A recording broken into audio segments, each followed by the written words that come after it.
नमस्कार दोस्तों, मैं रजनी आप सभी का आपके अपने चैनल में हार्दिक स्वागत करती हूँ। आशा करती हूँ आप सभी स्वस्थ होंगे, व्यस्त होंगे, मस्त होंगे। चैत्र नवरात्र आज से शुरू हो रहे हैं और घट स्थापना के बाद माँ दुर्गा के प्रथम स्वरूप माँ शैलपुत्री की पूजा की जाएगी। आप सभी को चैत्र नवरात्रि की हार्दिक शुभकामनाएं। चैत्र मास के शुक्ल पक्ष की प्रतिपदा तिथि से चैत्र नवरात्रि की शुरुआत हो रही है।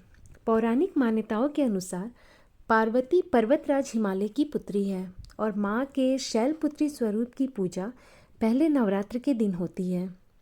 शैल का अर्थ है हिमालय और पर्वतराज हिमालय के यहाँ जन्म लेने के कारण इनका नाम शैलपुत्री पड़ा। पार्वती के रूप में इनको भगवान शिव की पत्नी के रूप में भी जाना जाता है। माता शैलपुत्री का स्वरूप बेहद शांत और सरल है।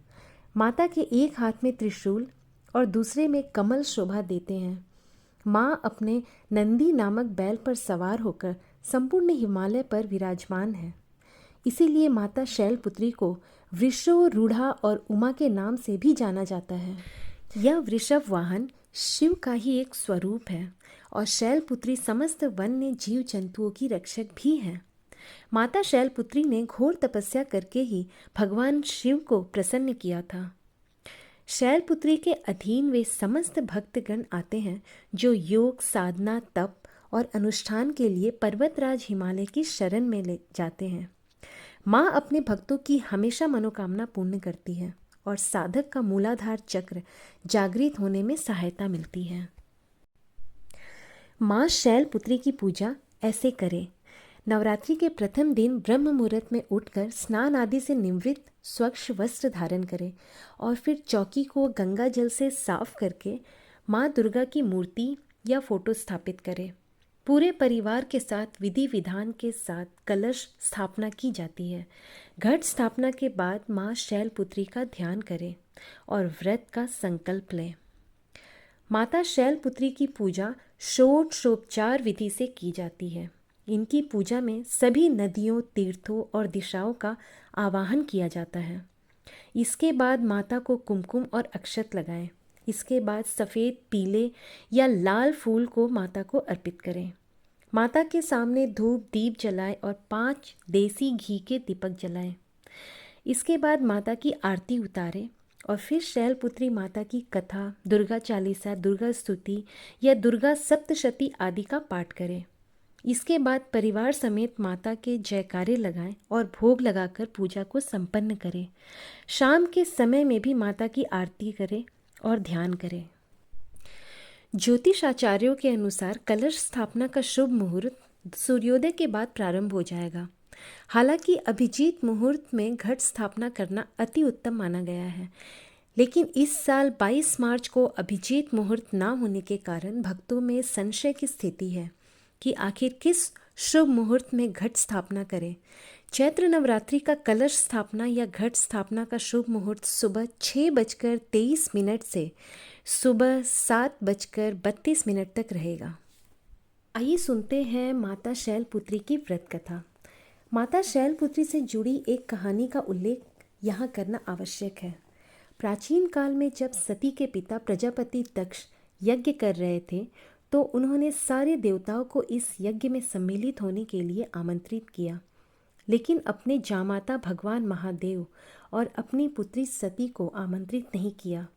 लेकिन सती की अपने पिता के यज्ञ में जाने की बहुत इच्छा थी। उनकी व्यग्रता देख शंकर जी ने कहा कि संभवतः प्रजापति दक्ष हमसे रुष्ट है, इसीलिए उन्होंने हमें आमंत्रित नहीं किया होगा। शंकर जी के इस वचन से सती संतुष्ट नहीं हुई और जाने के लिए अड़ गई।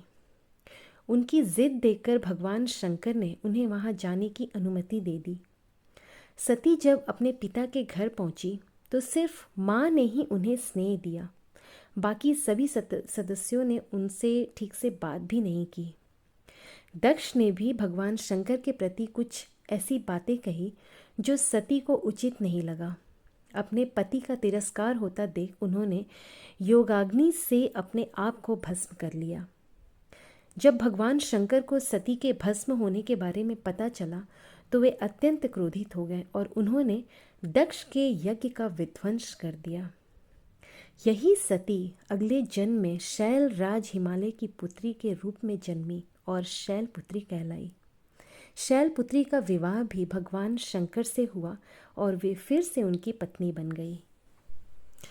पर्वतराज हिमालय की पुत्री होने के कारण माता की पूजा और भोग में सफ़ेद चीज़ों का ज़्यादा प्रयोग करें। माता को सफ़ेद फूल और सफ़ेद वस्त्र ही अर्पित करें। इसके साथ ही माता को सफ़ेद मिष्ठान का ही भोग लगाएं। माता शैलपुत्री की पूजा करने से कुंवारी कन्याओं को सुयोग्य वर की प्राप्ति होती है और घर में धन धान्य की कमी नहीं होती है। माता के इस स्वरूप को जीवन में स्थिरता और दृढ़ता का प्रतीक माना जाता है। शैल का अर्थ होता है पत्थर और पत्थर को सदैव अडिग माना जाता है। आई होप आज का वीडियो आपको पसंद आया होगा और अगर पसंद आए तो एक लाइक ज़रूर कीजिएगा और इस चैनल को सब्सक्राइब कीजिएगा और बेल आइकन ज़रूर प्रेस कीजिएगा जिससे मेरे आने वाले वीडियोस का नोटिफिकेशन आपको मिलता रहे। चलिए मैं फिर आऊँगी एक नए वीडियो में। तब तक आप खुश रहें, प्यार बांटें, अपने आसपास के लोगों को खुश रखें। जय माता दी।